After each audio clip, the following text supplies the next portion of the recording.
Chegamos. Capitais, atuais e aceitáveis. Vamos repetir comigo? Diga capitais, atuais e aceitáveis. Glória a Deus. Irmãos, a gente vai iniciar uma série no mês de setembro. E eu já quero adiantar para que você esteja orando pelo humilde pregador que vos fala. Aleluia. Pelo que a gente vai encarar ao longo desse mês. E eu já quero trazer para vocês quais são as temáticas. Então, nos próximos domingos, durante o mês de setembro, a gente vai estar trabalhando essa série. É uma série que vai tratar sobre vícios. É uma série que vai tratar sobre aquilo que tem aprisionado o ser humano. Na mensagem de hoje, nós vamos entender um pouquinho essas estruturas de vício à luz das Escrituras. Vamos passar ali pela chamada doutrina dos pecados capitais. Muita gente tem dúvida em relação a isso, de onde surgiu, se isso deve ser adequado, se parte das Escrituras ou não. E em cada proposta de mensagem a gente vai atacar um tipo de vício, um tipo de pecado, que vamos dizer, parte dessa característica capital e que tem sido extremamente atual. Então hoje nós vamos falar sobre pecados capitais, a estrutura do vício e sobre bets, apostas esportivas, tigrinho, foguetinho e por aí vai. Ri agora, viu? Aproveita. Isso é um ótimo momento para você rir. Segunda parte. Domingo que vem, vamos falar sobre impureza sexual, pornografia e a perspectiva do evangelho em relação a isso. Terceira, pecados socialmente aceitáveis. Quais são? Vem que você vai descobrir. Amém? Quarta parte. Na quarta e última, nós vamos tratar sobre algo que dentro da teologia moral a gente chama de cultura do selfie. Certo? Não vai tirar selfie, amém? A cultura do selfie, desespero estético, do rejuvenescimento e a perspectiva do evangelho. E aí, irmão, o que acontece? Depois dessa série, dia 1º, eu estou viajando de férias e a bomba está com vocês. Aleluia! Contar a novidade para vocês, irmãos. Depois de 6 anos, eu e a família vamos ter 25 dias de férias. Amém! Maravilha, irmão, isso aí, ó. Então, falei, vou soltar uma bomba em setembro, outubro, meu celular vai ficar incomunicável. Aleluia. Brincadeira, gente, né? Vamos lá, então. Então, hoje a gente vai trabalhar algo que é muito sério, muito importante. E eu quero começar aqui em Números capítulo 11, verso 4. Se você puder abrir a sua Bíblia em Números 11. A gente tem um costume aqui na nossa comunidade de fazer a primeira leitura em pé. Vamos ficar de pé, irmãos? Em nome de Jesus.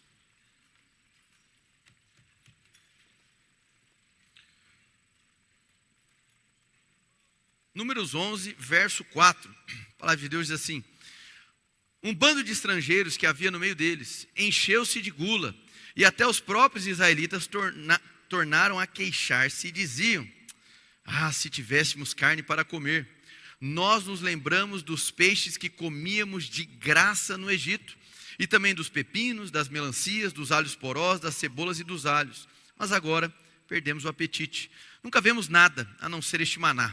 O maná era como semente de coentro e tinha aparência de resina. Feche seus olhos, curve sua cabeça, Senhor, em nome de Jesus. Nós, uma vez mais aqui, nos aproximamos, Senhor, do texto bíblico, da sagrada revelação. E nós, Pai, reverenciamos a Tua sabedoria, aquilo que o Senhor tem para nós. E te pedimos, Pai, pelas Tuas sagradas misericórdias, para que sejamos conduzidos, Senhor, ao nível de profundidade, ao nível de segurança bíblica, ao nível de segurança da Tua vontade. Que nessa noite, Pai, todas as nossas resistências caiam por terra e que nós possamos ser envolvidos pelo Teu Santo Espírito. Fala conosco, Pai, uma vez mais, em nome de Jesus, amém e amém. Pode tomar o seu lugar.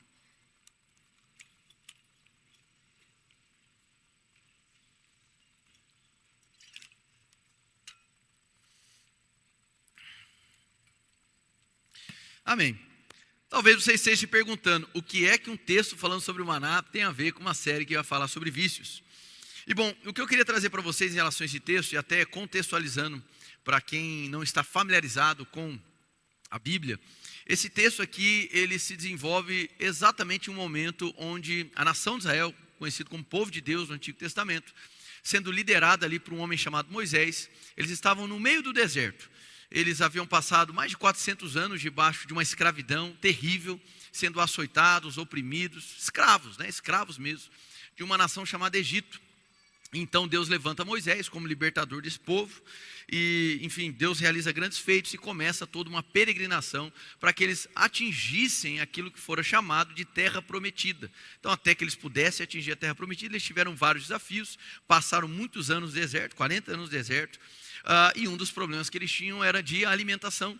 No entanto, Deus não desamparou o seu povo. Deus proveu para eles um tipo de alimento sobrenatural, que a Bíblia traz para nós até a qualidade desse alimento, a consistência, de que tipo que era. Mas basicamente, para a gente trazer aqui para uma linguagem mais comum, era um pão. Deus enviava o pão de cada dia para aquele povo, e por meio desse pão eles provavam de uma suficiência. Eles eram nutridos pela, especialmente, fidelidade do Senhor. Deus não se esquecia deles e os alimentava. E aqui a gente tem um momento onde esse povo que havia sido liberto, esse povo que estava em direção ao cumprimento da promessa, esse povo que tinha irrefutáveis provas da bondade de Deus, agora esse povo está reclamando diante do Senhor. Essa reclamação, ela não é pontual, ela não é única. Nós vamos ver diversos momentos onde a nação de Israel se queixava do Senhor. Mas aqui ele é muito emblemático, e há uma expressão muito forte para nós aqui. Então o texto remete para nós o que é um cenário onde Deus está apresentando um tipo de suficiência, amém, em detrimento aqui da reclamação do povo.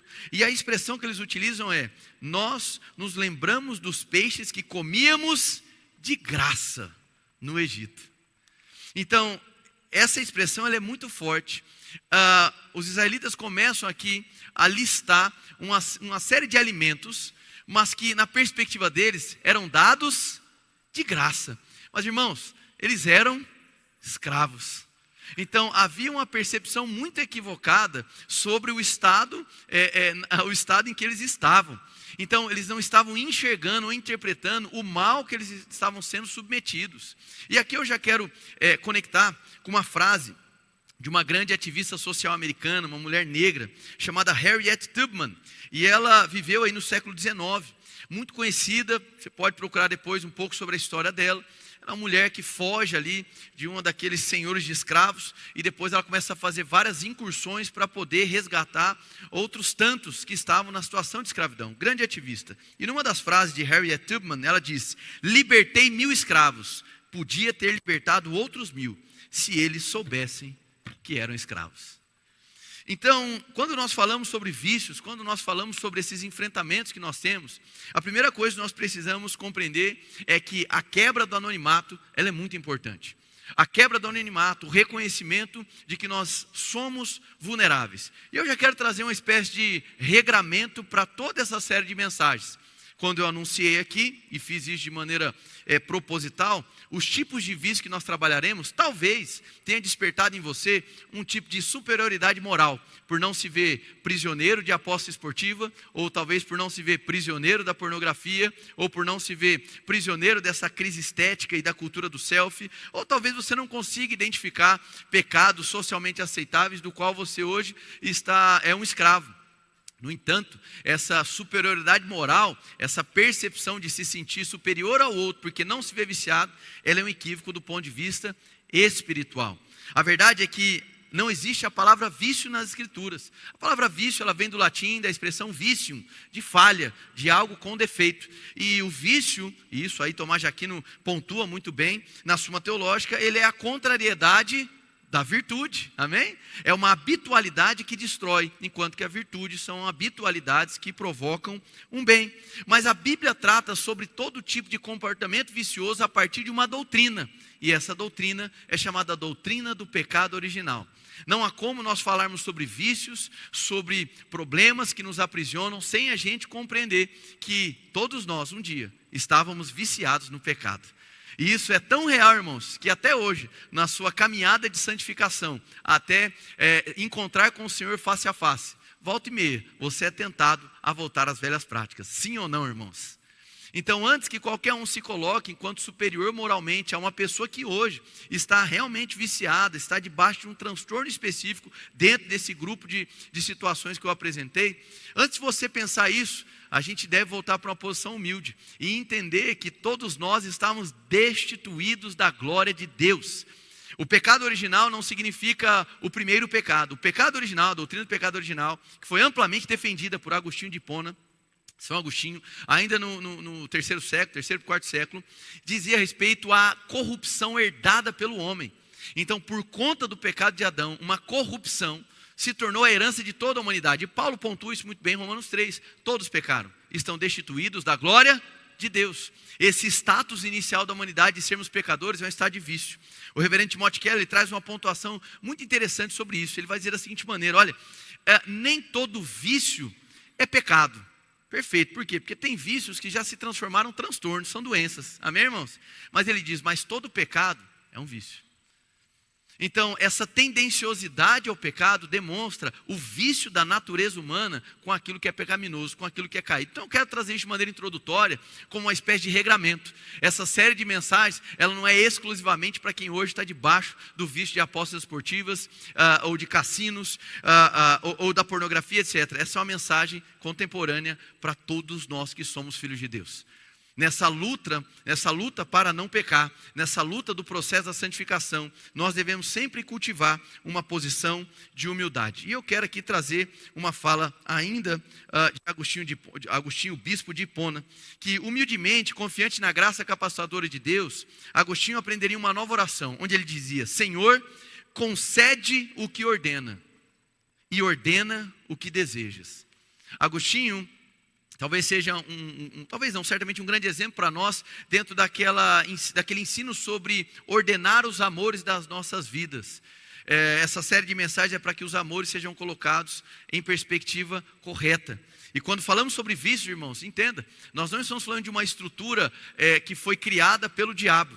A estrutura neurológica do qual um vício se desenvolve é a mesma estrutura neurológica do qual um bom hábito se desenvolve. E quem criou esse sistema que envolve prazer e satisfação não foi o diabo. Deus é o criador de todo esse sistema no cérebro do ser humano. Amém, irmãos? Aquilo que se entende enquanto recompensa, mecanismos de prazer, hormônios vinculados a esse grau de satisfação, eles são totalmente vinculados à criação divina. Deus criou esse sistema. A questão é que por conta do pecado original, por conta da corrupção herdada, por conta desse mal que passou a operar na humanidade, nós agora fomos completamente abalados e o nosso sistema de prazer foi cooptado. O nosso sistema de recompensa e prazer foi sequestrado pelo pecado, sendo desorientado e sendo canalizado para migalhas de prazer. A verdade, irmãos, é que essa temática do prazer, essa teologia do prazer, ela é bíblica e ela é divina. O jardim do Éden, também conhecido como o jardim das delícias. Nós somos chamados por Deus para encontrar prazer e satisfação nele. Amém? Então não veja toda essa estrutura vinculada a prazer e satisfação como algo maligno, mas como algo que foi sequestrado. O vício, irmãos, é um comportamento com característica de habitualidade que promove algum tipo de processo destrutivo. Trazendo aqui algumas categorizações importantes. Eu já disse aqui o que é vício. A virtude é o contraste do vício. E ambos envolvem habitualidades. A palavra hábito, ela vem do latim habitum. Habitus, da onde deriva a palavra habitação. Então, hábito está vinculado à ideia de casa. E como você sabe, o ser humano precisa de uma casa para viver. Tem casas que são bem administradas, mas tem casas que são muito mal administradas. Há rotinas que cooperam para a saúde de quem habita na casa, enquanto outras que provocam caos e desordem. Existem habitualidades, irmão, o entendimento de processos repetitivos da vida, ele não é um mal em si. Existem processos repetitivos que são essenciais para a vida. Amém? É importante que você tenha o bom hábito de escovar os dentes. É importante que você tenha o bom hábito de tomar banho. Amém? Então, existem habitualidades que envolvem processos repetitivos que não geram dano ou prejuízo para nós. Geram um bem, e muitas das vezes um bem comum. Quando falamos sobre vício, a gente está falando sobre 3 características importantes: repetição, descontrole e prejuízo. Repete comigo: repetição, descontrole e prejuízo. Então o vício é esse comportamento repetitivo, prejudicial e difícil de controlar. Ele vai tendenciando o indivíduo a cada vez mais ao colapso. Não confunda com coisas que se repetem. Como eu disse aqui, repetições são importantes, tá? Existem hábitos que são essenciais. Então não se perca nesse sentido. Eu gosto de uma colocação do pastor Igor Miguel que vai dizer da seguinte maneira sobre essa temática de vícios. Ele diz: a vergonha e a culpa são parasitas oportunistas que exploram e retroalimentam o vício. Para atingirmos a destruição de um vício, começa-se pela quebra do silêncio, a quebra do anonimato. Talvez você hoje esteja prisioneiro de uma dessas circunstâncias. E vem ali dialogando com a vergonha e com a culpa. E elas são parasitas. Nesse alvo de desmantelarmos o vício, nós não queremos eliminar o hospedeiro. Queremos sim, vamos dizer assim, matar por inanição os parasitas. Amém, irmãos? Essa é a grande proposta, destruir a ação desses parasitas, colapsar com essa ideia da vergonha e da culpa, porque isso te afasta, isso te isola, e aí nós vamos percebendo pessoas que dentro de uma mesma casa levam uma vida dupla, uma diante dos filhos da esposa, outra dentro do banheiro com o celular. Pessoas que às vezes hoje levam uma vida dupla, ali administrando as contas de casa com a família, seja homem ou seja mulher, mas que por trás das cenas está ali, roletando, né, de tempos em tempos, para ver se consegue um dinheiro extra de maneira fácil. Então, quando falamos sobre vícios, eles caminham com esses companheiros do mal. A vergonha e a culpa são parasitas, e se eles não forem enfrentados, e isso se faz por meio da boa comunhão, amém, irmãos? Ficar sozinho é muito difícil. É evidente que aqui nessa série nós vamos tratar sobre a construção de bons hábitos. No entanto, irmãos, a força do hábito não é suficiente para uma real transformação. Os bons hábitos certamente cooperam, mas não é o bom hábito que nos salva, não é o bom hábito que nos liberta. A construção de habitualidades do bem são necessárias nesse processo. Não há uma fórmula específica, é um conjunto de ações para que essas vias cerebrais que hoje estão viciadas e que só provam de recompensa por determinadas substâncias ou práticas, que elas sejam reorientadas, redimidas mesmo, para que elas possam encontrar prazer e satisfação nas coisas corretas. Quem está entendendo, diga amém. O que nós não podemos fazer é divinizar o hábito. Não é o hábito que nos salva e nos liberta. Glória a Deus. Mas o hábito, ele é importante para a construção desse processo. Os prejuízos dos vícios, eles são inúmeros. Prejuízos sociais, prejuízos financeiros, físicos, psicológicos, profissionais, morais, espiritual e existencial. Pessoas que porventura um dia tiveram uma fé vibrante, robusta, e por conta de algum vício hoje se veem completamente sem propósito, desfigurados na sua própria identidade. É importante que se diga, irmãos, que como todo e qualquer vício, o início dele muitas das vezes se dá pelo entretenimento, pelo relaxismo ou até mesmo pela vagabundagem. No entanto, quando atinge característica de transtorno, aí não estamos falando apenas sobre um juízo crítico de uma pessoa relaxada. Estamos falando de um caso grave, de uma doença. E é importante que a gente trate dessa maneira e com muita seriedade, porque muitas pessoas precisam ser acolhidas, irmãos. Amém? Esse momento onde a situação ela ultrapassa o relaxismo, o entretenimento e se transforma num transtorno, muitas das vezes é uma divisão tênue, é obscura, a gente não consegue delimitar bem isso. A gente consegue ver alguns marcadores. E muitas das vezes pessoas são diminuídas, são desprezadas, ignoradas, porque, socialmente falando, muitas das vezes não absorvemos essas pessoas como pessoas doentes. O vício, enquanto transtorno, ele é uma doença, ele precisa ser tratado. Hoje a gente vai tratar, já eu vou começar a falar sobre, um tipo de transtorno caracterizado no manual de psiquiatria, no DSM, que é a ludopatia, o vício em jogos, em apostas esportivas. Estamos falando de algo que a nível cerebral enjaula o ser humano, gera prejuízo em diversos cenários. Ele prejudica o comportamento dessa pessoa, prejudica as relações dessa pessoa. Agora, existe uma arquitetura espiritual por trás de tudo isso. E, sobretudo, existe revelação do Evangelho para que nós possamos sair disso. Amém? Muito bem. Como eu disse também, nós não podemos pensar que a estrutura neurológica é um mal em si. Ela foi dada por Deus. É por meio dessa estrutura, e aqui leia-se talvez um hormônio muito comentado, né, que é o da dopamina, que pessoas acabam tendo uma confusão e pensam que a dopamina é o hormônio do prazer. Mas a dopamina ela é fundamentalmente o neuro-hormônio, o neuromodulador que motiva a busca do prazer. Quando o prazer é realizado e vem a sensação, você ainda vai ter alguns níveis de dopamina detectáveis, mas amplamente você vai ter opioides endógenos, endorfinas acontecendo.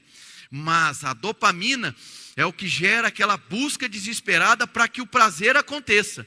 Ela está muito envolvida então com o processo da motivação e da busca. Quem está entendendo, diga amém. Essa estrutura, esse hormônio também foram dados por Deus. É por meio dessa estrutura, por exemplo, que um homem busca a sua mulher sexualmente falando. E isso é bênção. Amém, irmãos? Muito bem, não precisa cutucar a esposa, está tudo bem, aleluia. Então, irmãos, o pecado sabota a nossa relação dos bens dados por Deus e sabota a nossa sensibilidade. As pessoas, quando estão em meio a vícios, elas precisam evidentemente se abster da exposição àquele vício, mas no processo da abstenção, elas também precisam ser expostas à experimentação de sensibilidades outras que elas não conheciam. Faz parte do processo de reeducação, de reorientação de uma pessoa que se encontrava viciada. O que eu quero dizer com isso, irmãos? A experiência com Deus, ela não é exclusivamente mística, subjetiva, ela também é sensorial, irmãos, amém? Foi Deus quem nos deu neurotransmissores, terminações nervosas livres. Foi Deus quem entregou para nós todo esse campo sensorial, onde nós degustamos, temos prazer, conseguimos tatear as coisas, ouvir, perceber. Amém, irmãos? E a proposta, quando falamos sobre vícios e virtudes, estamos falando sobre adoração, irmãos. É na adoração que nós encontramos a verdadeira satisfação. É na adoração que nós encontramos o verdadeiro prazer, que nós só podemos desfrutar na presença de Deus. O Evangelho também é uma boa notícia para os viciados. Tanto para os viciados no pecado, do qual todos nós somos inclusos enquanto humanidade, amém? Libertos no coração e no espírito por conta da obra de Cristo, aleluia. Mas lutando contra a tendenciosidade do pecado, porque a nossa carne continua a se inclinar aos desejos pecaminosos. Sim ou não, irmãos? Mas o Evangelho também é uma boa notícia para os viciados de substâncias químicas. É uma boa notícia para aqueles que estão viciados na pornografia. É uma ótima notícia para aqueles que estão viciados em apostas esportivas. Eu faço mais uma citação do pastor Igor Miguel. O Evangelho é uma boa notícia para os viciados, não porque ele promete a superação dos vícios, mas porque ele promete acesso a Deus. Deus é o bem e o prazer para o qual fomos feitos. Não se contente com migalhas. Quando Deus se torna para ti o bem maior, tomar a cruz e segui-lo, deixa de ser um sacrifício intransponível e torna-se um chamado irresistível. O prazer em Deus, guarde isso, torna os demais prazeres em algo obsoleto. Amém, irmãos? Então o caminho que nós vamos trilhar não é apenas da renúncia do prazer. Esse processo de se abster de um prazer, ele não pode ser conduzido se essa estrutura de prazer não for saciada. Eu gosto da colocação de um determinado teólogo que aponta na direção de que a busca por satisfação mediante a vício, seja ele de qual natureza for, apenas demonstra o quanto o ser humano é sedento por algo que venha o satisfazer. Se nós olharmos para o Antigo Testamento, uma das palavras que é utilizada para falar sobre a alma do ser humano é a expressão nefesh. E nefesh, no hebraico, de maneira, vamos dizer assim, léxica, não significa alma. No contexto nós entendemos quanto alma, mas nefesh significa garganta. Estranho, né? Uma colocação estranha que a Bíblia utiliza para falar sobre alma. Mas por que garganta? Porque a leitura do tempo, considerando, né, todo o contexto do que era conhecido enquanto ciência, era pela garganta por onde o ar que nós respiramos passava, amém? E é pela garganta, ou seja, por aqui também que nós éramos nutridos, onde nós recebíamos água. Então, quando o autor bíblico usa nefesh para falar sobre a alma do ser humano, ele está dizendo assim: nós somos uma alma sedenta. Deus nos criou com sede dele. Deus nos criou para sermos preenchidos, nutridos e satisfeitos nele. Somos nefesh, temos alma, somos alma e desejamos por algo que venha satisfazer a nossa sede. Nós somos seres que desejam, nós somos seres que buscam por prazer. A questão é que essa busca do prazer, ela só encontra paz de fato, só encontra satisfação verdadeira quando nós nos encontramos com a presença de Deus. Então, a boa notícia do Evangelho, irmãos, ela é também para os viciados. Quem está aprendendo alguma coisa, diga amém. Muito bem. O cristianismo, então, não está oferecendo apenas uma renúncia do prazer, ao contrário, está nos ofertando a resposta definitiva para a fome e sede por prazer no coração humano. Caso não desfrutemos daquilo ou daquele que de fato nos sacia a nível de satisfação e prazer, nos distrairemos e nos contentaremos com as migalhas que são ofertadas no tempo presente, como forma de prazer.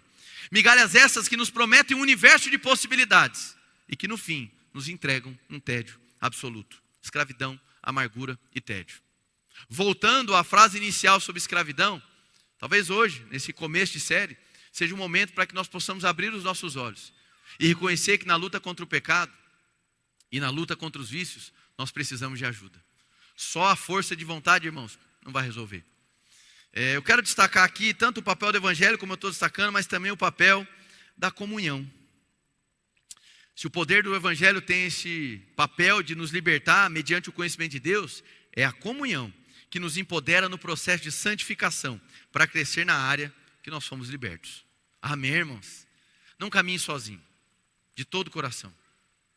Sabe, um grande passo que você deve dar dentro de uma família é comunicar o seu cônjuge, é abrir o seu coração para ele. Por mais vergonhoso que seja o tipo de vício que você esteja cultivando, se você realmente quer buscar restauração, é necessário que a verdade seja colocada na mesa. Procure ajuda, nos procure, me procure, mas não tente batalhar contra isso sozinho. Quando o nosso sistema de recompensa é sequestrado pelo pecado, é muito difícil a gente sair. E é curioso, porque no fim é um tédio absoluto. Tanto estudos quanto também prova experiencial, você vai perceber que pessoas que já estão há muito tempo se utilizando de uma mesma substância ou desfrutando de algum tipo de vício, chega um determinado momento que a pessoa não tem mais o prazer. Ela está viciada na busca desenfreada para encontrar prazer naquele objeto. Mas o objeto em si já não traz para ela mais alegria.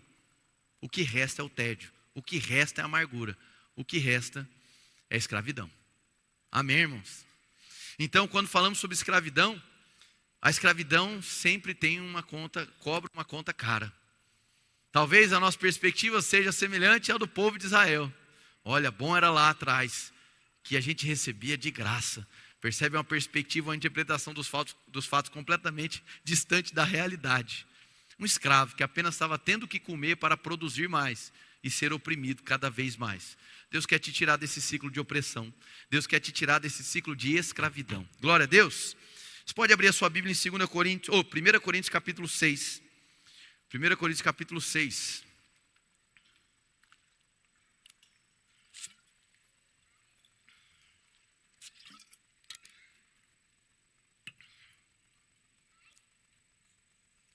Primeira Coríntios capítulo 6, verso 12. Esse texto, irmãos, até o verso 20, eu vou utilizar para trabalhar esse texto com mais profundidade no próximo domingo. Porque aqui, vamos dizer, é um tipo de teologia do corpo, que responde ali a essa busca por prazeres sexuais. Mas há uma colocação aqui inicial de Paulo, que é importante para qualquer sorte de vícios, tá? 1 Coríntios 6, 12. Tudo me é permitido, mas nem tudo convém. Tudo me é permitido, mas eu não me deixarei que nada domine. Não deixarei que nada me domine. Os alimentos foram feitos para o estômago, e o estômago para os alimentos. Isso aqui era uma colocação comum no primeiro século, na região de Corinto, debaixo de uma cultura grega. Mas Deus destruirá ambos, diz o apóstolo Paulo. O corpo, porém, não é para a imoralidade, mas para o Senhor, e o Senhor para o corpo. Nós vamos parar por aqui. Esse texto, irmãos, ele é maravilhoso, mas muitas das vezes mal compreendido. É inegável que Deus nos libertou. Quem concorda comigo? Gálatas capítulo 5, verso 1 ainda, o apóstolo Paulo vai dizer, foi para a liberdade que Cristo nos libertou. Mas nós precisamos entender o que é essa liberdade. Ser liberto em Cristo não significa Deus te entregando para um processo anárquico, onde você é o imperador da sua própria vida. Amém, irmãos? O contrário da escravidão não é anarquia, não é ser dono de si mesmo. O contrário da escravidão é Cristo Jesus, irmãos. Amém? Então, nós somos libertos? Sim. Somos livres? Sim. E quem nos libertou é quem direciona o significado da nossa liberdade. Quando Paulo coloca, olha, assim, tudo me é permitido, tudo me é lícito, mas nem tudo me convém. E ele começa a pontuar sobre não se permitir ser dominado, é porque justamente aquilo que nos domina é o que nos escraviza. Então, quando consideramos esse modelo anárquico de viver, é lícito, eu posso fazer o que eu quiser. Está lá, a Bíblia diz que eu posso fazer o que eu quiser. E se eu considero que me convém, eu faço. Não é bem assim. A perspectiva de Paulo é de Cristo. A perspectiva que Paulo nos entrega não é que o contrário do controle é anarquia, ou que o contrário da manipulação é agora eu fazer aquilo que eu quero para o meu próprio bem. O contrário dessas questões é Cristo. Ele é a referência. Então nós olhamos para Cristo e para aquilo que convinha para Cristo, para aquilo que ele considerava pertinente, para aquilo que ele considerava viável. E não apenas a minha maneira de pensar. Somos limitados, temos que reconhecer a nossa figura humana limitada para interpretar os fatos. Cristo é referência para nós. Amém, irmãos? E referência para o nosso juízo, referência para que a gente avalie as questões da vida. É evidente, tem coisas que o ato em si não é pecado, mas tem coisas que mesmo não sendo pecado é uma burrice tremenda, irmão. E é olhando para Cristo que nós vamos desfrutar de sabedoria para nos guiar nessa vida. Paulo coloca muito bem isso, ele não nega o ditado que tudo me é permitido. Mas há outros princípios que precisam ser lembrados, pois eles equilibram as coisas. Tudo pode ser permitido para mim em certo sentido, mas de maneira alguma tudo me ajuda ou traz benefício. É uma colocação do reverendo N.T. Wright. Em particular, exatamente porque o cristianismo significa liberdade. É importante que a nada seja permitido me dar ordens, nem a meus apetites, nem a meus hábitos, nem ao ambiente da minha cultura, que de forma sutil pressiona na direção de certos estilos de vida. Nós precisamos nos questionar se a nossa referência de liberdade é de fato Cristo, ou é algo que nós imaginamos do que é ser livre.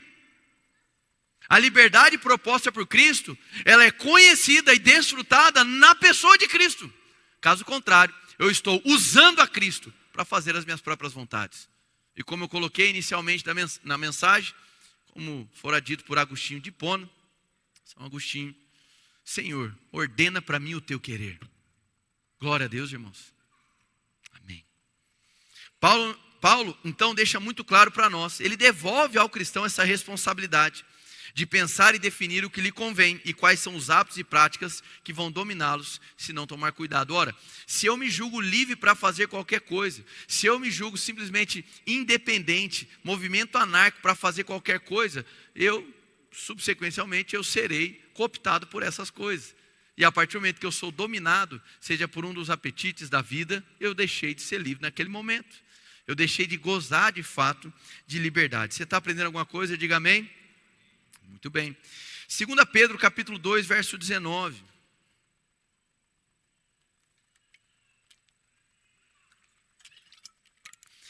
Pedro 2,19, o texto bíblico diz assim: prometendo-lhes liberdade, eles mesmos são escravos da corrupção, pois o homem é escravo daquilo que o domina. Então, para a gente concordar aqui, Pedro e Paulo, se tendo escapado das contaminações do mundo, por meio do conhecimento de nosso Senhor e Salvador Jesus Cristo, encontram-se novamente nelas enredadas, e por elas dominadas, estão em pior estado do que no princípio. Teria sido melhor que não tivessem conhecido o caminho da justiça, do que depois de o terem conhecido, voltarem as costas para o santo mandamento que lhes foi transmitido. Confirma-se neles que é verdadeiro o provérbio: o cão voltou ao seu vômito, e ainda a porca lavada voltou a revolver-se na lama. Essa série de mensagens, irmãos, em hipótese alguma, é para trazer condenação para você que está viciado. Essa série de mensagens é para trazer para você um caminho de restauração. O vício impede que a gente enxergue um horizonte ou um novo caminho. E o Evangelho traz para nós essa visão a partir de Cristo. O alvo aqui é a gente destruir os parasitas e não acabar com o hospedeiro. Amém, irmãos? Glória a Deus. Muito bem. Passando, irmãos, para que a gente possa agora atingir e trabalhar esse primeiro contexto de vício, que são os vícios em apostas esportivas, eu quero rapidamente pincelar sobre essa questão dos pecados capitais. Muitas pessoas têm dúvidas em relação a isso. São famosos 7 pecados capitais, né? Ou os 7 personagens da turma do Chaves que correspondiam cada um pecado capital. Você não sabia disso, né, irmão? Não sabia disso, né? Vai começar a ver o Chaves com outros olhos, né?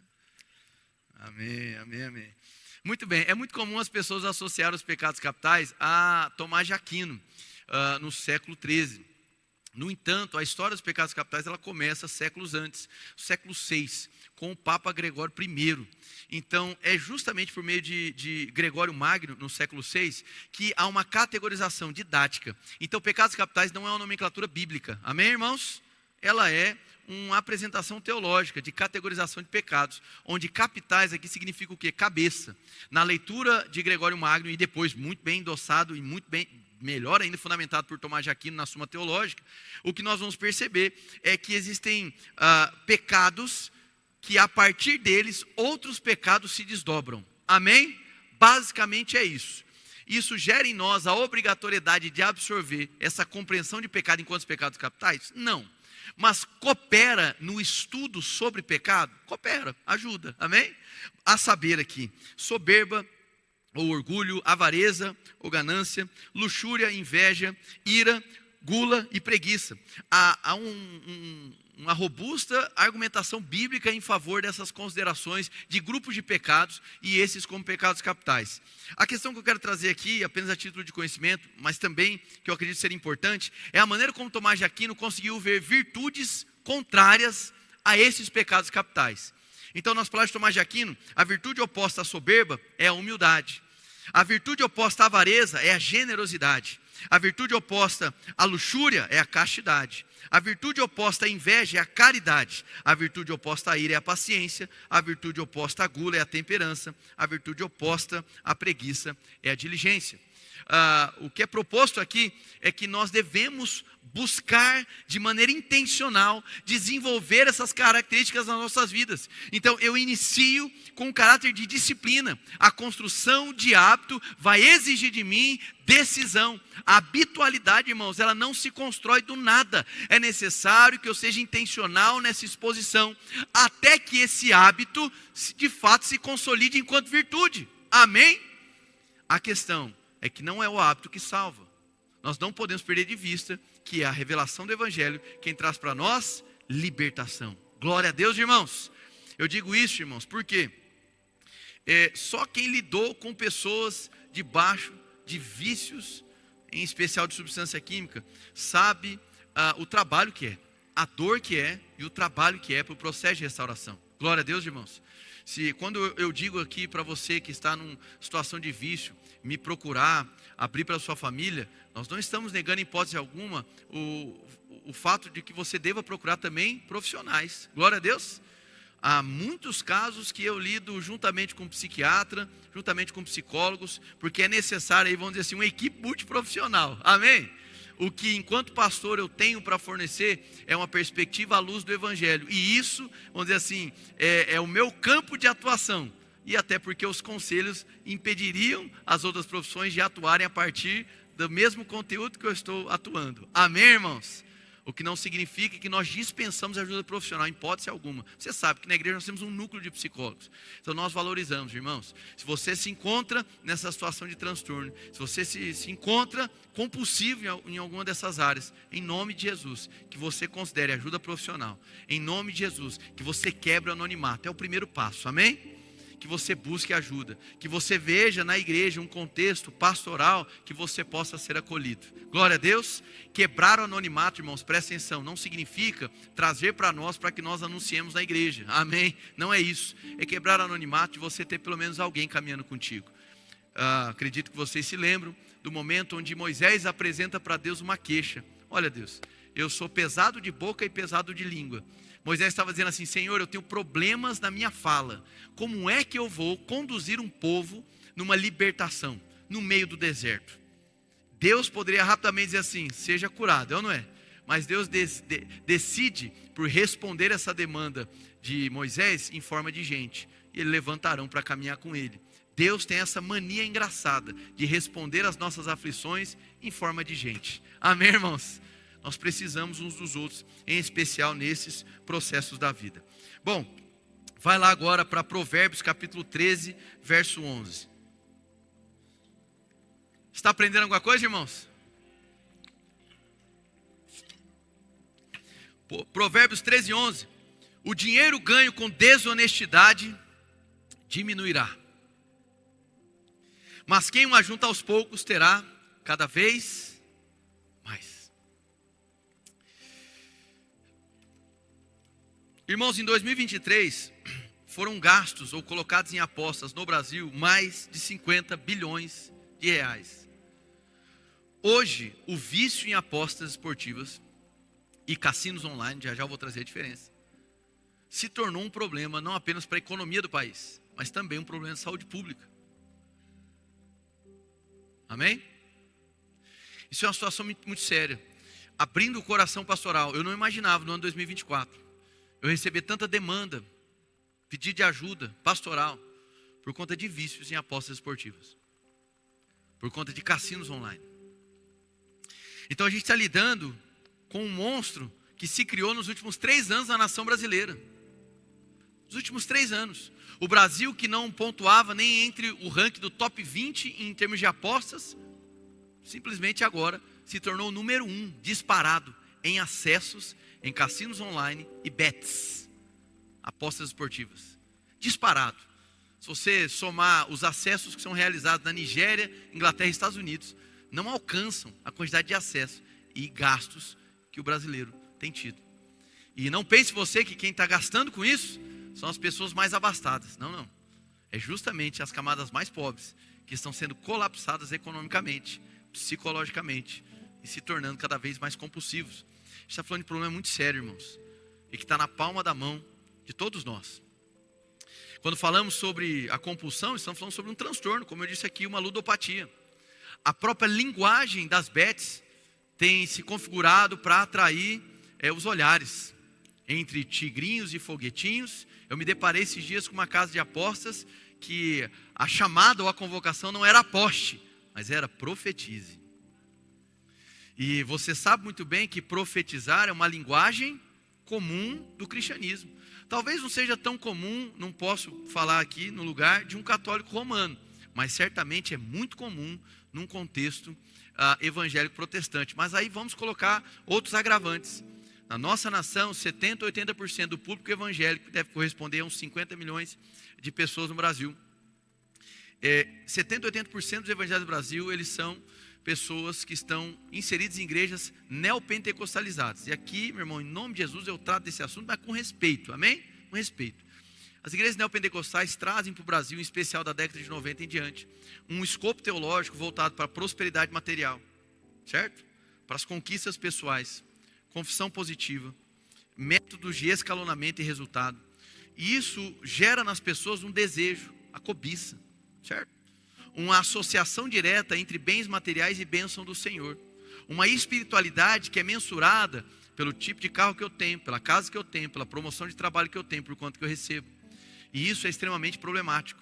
Então, dentro de um contexto de uma teologia superficial, de um povo que teologicamente, de maneira equivocada, está buscando bens materiais, os vícios esportivos, os vícios em apostas se tornam muito atraentes. É muito triste o contexto que a nossa nação está vivendo. Existem dois tipos básicos de apostas. Uma é chamado os jogos de azar, que é o modelo do caça-níquel, certo? Você joga a roleta, ou aperta lá no tigrinho, ou coisas análogas, e rapidamente você tem um resultado. Naquele momento ali onde você pressiona, você puxa a alavanca, você está dependendo exclusivamente da sorte. Por isso a nomenclatura, jogo de azar. São cassinos. Eles envolvem ali algoritmos para que você perca.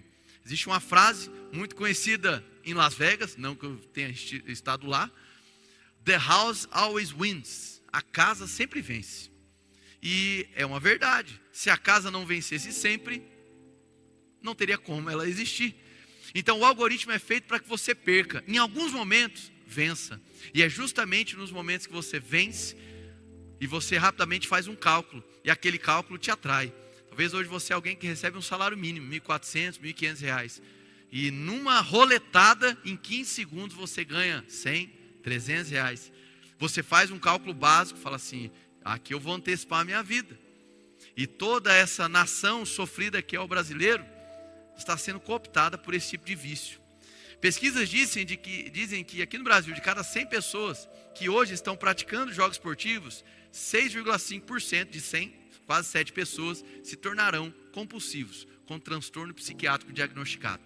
Problema grave de saúde pública, irmãos. Não é apenas uma questão de cada um faz o que quiser. Tome cuidado com influenciadores, irmãos. Talvez você tenha atletas, influenciadores que você admira e etc. Se eles estão promovendo esse tipo de coisa, passe a desconsiderar enquanto referência na sua vida. Porque o que eles estão fomentando é antiético, é desumano e tem ferido milhões de pessoas no Brasil. As igrejas precisam abraçar esse povo que está cada vez mais machucado. Então os jogos de azar, eles envolvem algoritmos para que você perca. Você vai perder, em alguns momentos ganhar. ou então são golpes deliberados. Mas há um segundo tipo de apostas, que são as apostas de cota fixa. E essas, irmãos, vieram diretamente no coração do brasileiro. Por quê? Porque elas não dependem exclusivamente da sorte. Elas vão envolver também o conhecimento do apostador. E o Brasil é o país do futebol. O brasileiro, ele parte do pressuposto que ele tem algum grau de conhecimento. Juntamente com os turcos, talvez seja a nação mais apaixonada pelo esporte chamado futebol. Para você que gosta ou é um admirador de futebol, como eu sou, hoje, salvo engano, 100% dos times do Campeonato Brasileiro, são 20 times, são patrocinados por casas de apostas. Alguns clubes com capital aberto demonstram que a venda de camisetas, venda de ingressos e produtos, né, B2C, né, para o consumidor, não é o que mantém a estrutura de um clube. Eles dependem não mais do direito de transmissão, porque também não conseguiu acompanhar a explosão dos streamings. Hoje eles dependem dos seus patrocinadores. E praticamente 100% hoje são bancados por empresas de apostas. O que a gente poderia dizer então é que hoje os jogadores de futebol são pagos por bancas de apostas. Cenas como a gente tem acompanhado nos últimos anos aqui no Brasil, sobre situações de, eu acho que essa pessoa tomou tal decisão ali, não é possível que esse caba seja tão ruim, né? Essas coisas vão começar a aumentar de intensidade. Inclusive há clubes no Brasil que querem fundar as suas próprias casas de apostas. O time sendo detentor de uma casa de aposta. É difícil a gente imaginar um esporte que o brasileiro tanto ama, continuar sendo o esporte que a gente desfrutou um dia. Mais uma vez, isso é um problema social, isso é um problema econômico no Brasil, é um problema de saúde pública. Você está acompanhando, meu irmão? Na aposta de cota fixa, o apostador ele tem um conhecimento prévio. É o time dele ou não, é o jogador que ele acompanha. Então a aposta dele não envolve apenas sorte. E isso faz com que ele seja capturado com o entendimento de que ele está participando diretamente. E isso sendo validado por influenciadores digitais, sendo potencializado por referências nas mídias sociais, que simplesmente estão enganando. A compulsão é um transtorno. E o que caracteriza o vício em jogos? Eu vou trazer aqui 9 marcadores que você vai encontrar em qualquer transtorno de psiquiatria, né, chamado DSM. E a ideia aqui não é apresentar uma sequência para que você se encontre. Não, porque talvez essas coisas estejam acontecendo em conjunto. Mas eu vou tentar criar uma linha do tempo. A pessoa começa a jogar. Talvez porque sobra um dinheirinho do mês. Vamos ver, fazer uma fezinha. Diferente da Mega Sena e das loterias aí, federais. A resposta é muito rápida, ela é imediata. E isso mexe com o seu sistema de recompensa. O êxtase da vitória ou a frustração por conta da derrota, é tudo muito rápido. Esse imediatismo vai colapsando e sequestrando o nosso sistema de recompensa. E com isso, o Joãozinho, a Mariazinha, que tinha apostado R$5, agora está apostando 10. Daqui a pouco ele está apostando 15. Esse é um primeiro marcador. Quantias cada vez maiores. Segundo, preocupação frequente. Você agora já não está mais preocupado com a roupa do menino, com a escola da criança, ou com o marido, ou o marido com a esposa. Agora você também está preocupado com o dinheiro que você está gastando. Preocupações frequentes. Isso te leva a um estresse neurológico. Isso vai te levando ou predispondo a ansiedade, depressão, insônia e até mesmo problemas cardiovasculares. Terceiro ponto, retorno frequente ao jogo. Como a resposta, a recompensa é rápida, você vai e volta no jogo, vai e volta no jogo. Quarto, joga quando está angustiado. Aqui são estruturas cerebrais, eu não vou ficar falando o nome da estrutura para não complicar, mas as estruturas cerebrais elas começam a dialogar. E agora as suas emoções estão fortemente conectadas pela busca do prazer. E agora quando você está angustiado, ali é o local onde você vai encontrar algum tipo de satisfação. É o seu sistema de recompensa, via dopamina, sendo completamente sequestrado. Quinto, irritabilidade quando tenta parar. Por conta das perdas constantes, você começa a ficar irritado, você até pensa em parar. Mas a irritação é tão grande, você começa a ficar uma pessoa mais estressada, começa a ficar mais ignorante, grosseiro com as pessoas. Sexto, você não consegue parar, mesmo tentando. Geralmente é aqui onde o buraco realmente está estabelecido e a pessoa começa a entrar num grau de preocupação muito difícil. Mesmo tentando, ele não consegue mais parar. Agora, você está numa estrutura de vício, onde a sua compulsão, o desespero pelo trajeto de encontrar o prazer, que se encontra no jogo esportivo, na resposta rápida, ele te envolveu. Sétimo, você começa a depender de empréstimos. E isso tem sido um cenário comum. Aqui no Brasil, agiotagem. Muitos agiotas estão lucrando como nunca no Brasil, por conta de pessoas viciadas em apostas esportivas. Oitavo, esconde o envolvimento com jogos. Como eu disse, esse oitavo ponto não quer dizer que é uma sequência, pode estar atuando em conjunto também, mas o sentimento de estar perdendo dinheiro, fragilizando a economia pessoal ou de uma família, isso vai te envergonhando. A vergonha vai crescendo, a culpa por ter gasto um dinheiro que não deveria ter gasto vai te envolvendo e você vai se tornando cada vez mais só. Você vai ficando isolado. Talvez dentro de casa, de uma casa cheia de gente, cheia de menino, mas isolado, sozinho. A vergonha de pedir ajuda, a culpa de ter errado, o reconhecimento cai aos teus olhos, mas você agora está numa areia movediça, você não consegue sair sozinho. Nono, prejuízos pessoais, profissionais, financeiros, psicológicos e por aí vai. Esse é o caminho das apostas, esse é o caminho dos cassinos online. Talvez você seja alguém que fala assim, eu faço uma aposta de vez em quando ou outra, eu deixo o aplicativo ali paradinho, eu mexo de vez em quando, eu gosto do foguetinho de vez em quando, só aperto ali e vamos embora. O que eu quero te dizer, irmãos, é que isso aparentemente não é um mal nenhum, certo? Que seria um ato pecaminoso eu abrir um aplicativo e apertar um botão. O ato em si não parece ser um pecado. No entanto, isso é uma isca que vai te cooptando, vai te trazendo para perto. Daqui a pouco você literalmente perde o controle. Talvez você pense que algumas pessoas têm perfil. Irmãos, não caia nessa conversa. Isso aqui é um mal. Isso aqui tem gerado problemas familiares, tem gerado rompimentos familiares, tem gerado suicídio. Muitas pessoas, infelizmente, estão sofrendo, perdendo as suas vidas por conta de vícios como esse. E nós, como igreja, a gente tem que estar atento a isso. Isso é um debate importante para os nossos dias. Isso é um debate importante para a gente saber acolher. Talvez, como eu disse durante a mensagem, isso é aparentemente o quê? Uma pessoa relaxada, que não se importa com nada, é vagabundagem. Talvez no começo foi, talvez foi meramente entretenimento, mas quando isso se coloca na estrutura neurológica enquanto um vício, a gente não está falando mais agora de um ato irresponsável, a gente está falando de uma doença. E essa pessoa precisa de acolhimento. Quem está entendendo, diga amém. Muito bem. Então você tem possibilidade de recompensa rápida, facilidade de acesso, está na palma da mão, e infinitas possibilidades de apostas. Isso é a fórmula perfeita para a compulsão. Mas é evidente, irmãos, não quer dizer que o problema não começou, que o problema começou agora, nos últimos 3 anos. Os últimos 3 anos foi o boom, que ficou descontrolado. É evidente que a gente tem que colocar em xeque aqui questões como a loteria, como a Mega Sena. Isso é uma pergunta comum, né? É pecado ou não é?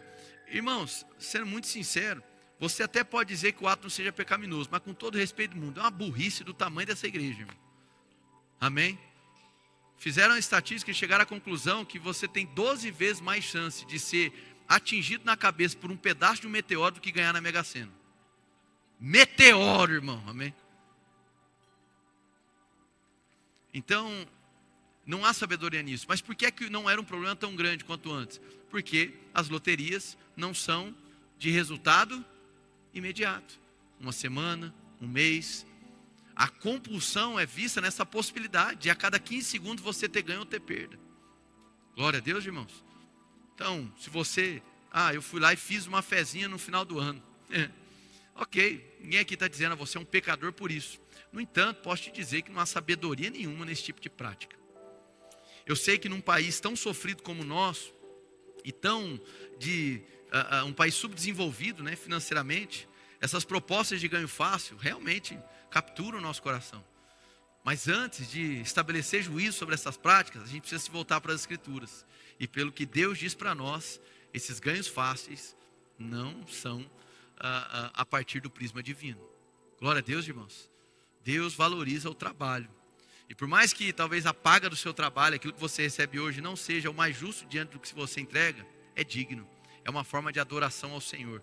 Os ganhos fáceis, irmãos, podem até resolver algo, gerar algum tipo de satisfação repentina, mas não vão trazer virtude nem sustentabilidade para a sua vida. Eu ouvi uma frase que mexeu muito comigo, sobre uma vida virtuosa, onde você resiste a esses vícios. A frase é: quando nós nos permitimos ser sujeitos ao Evangelho, é um adiamento de prazeres nesse tempo presente, por conta de um adiantamento de esperança na eternidade com o Senhor. Amém? Então, eu encerro essa mensagem trazendo aqui um coração pastoral mesmo, de entender o seu lado, você que hoje está debaixo desse transtorno, de entender que para o brasileiro é realmente uma isca, é realmente atrativo, mas também uma mensagem de confronto, para que em nome de Jesus, se hoje você se caracteriza apenas como alguém que se entretém fazendo isso, que você pare, por amor ao Senhor, por amor à sua vida, por amor aos seus familiares. Amém? Se você hoje é um homem dentro de uma relação de marido e mulher, e que vem cultivando esse vício em aposta esportiva sem comunicar à sua esposa, que você ainda essa noite compartilhe com a sua esposa. Por mais difícil que possa ser, por mais que a vergonha e a culpa estejam aí manejando a sua vida, é o primeiro passo. Eu não estou dizendo que é a fórmula derradeira, é só confessar o seu pecado e está tudo lindo. Não, é o começo do processo. Se você se vê hoje dentro desse quadro de sintomas que eu apresentei, você precisa de ajuda. Precisa de ajuda pastoral, precisa de ajuda psicológica, você precisa de comunhão, para que nesse processo de santificação você consiga ver uma vez mais a luz de Cristo. O prazer de Deus, como eu disse no começo, segundo as palavras do pastor Igor Miguel, torna os demais prazeres em algo obsoleto. Deus não quer suprimir o prazer que Ele mesmo colocou em você, ou a busca pelo prazer. Deus quer reorientar. E é a partir da presença de Deus que nós encontramos a verdadeira satisfação. Eu vou discorrer mais na próxima mensagem, coisas vinculadas a vícios sexuais, mas é importante se destacar para a gente encerrar a mensagem. Uma pessoa que está hoje desesperada por um tipo de recompensa mediante esse tipo de vício, como de vício de aposta esportiva, essa pessoa nada mais, nada menos está dizendo: eu estou desesperado por Deus, mas não sei onde encontrar.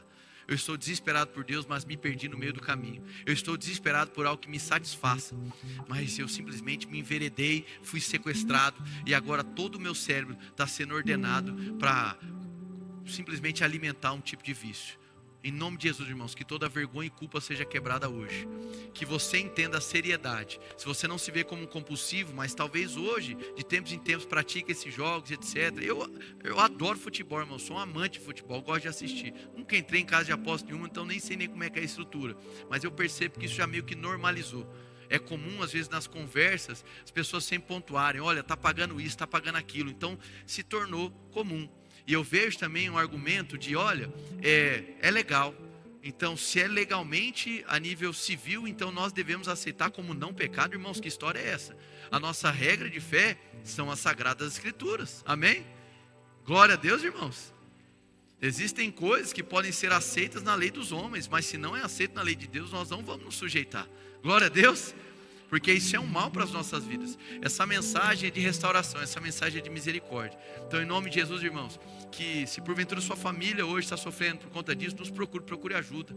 Não desista, não tente lutar, travar essa luta sozinho. A estrutura do vício, irmãos, a estrutura cerebral que hoje está viciada, ela pode se tornar uma estrutura cerebral que vai ficar ambientada com a presença de Deus. Glória a Deus. Então, em nome de Jesus, que você possa provar da presença, que você possa desfrutar da misericórdia de Deus, e que todos nós encontremos no Senhor a satisfação e o prazer do qual nós tanto buscamos. Em nome de Jesus. Quem foi abençoado pela palavra, dá um glória a Deus bem forte aí.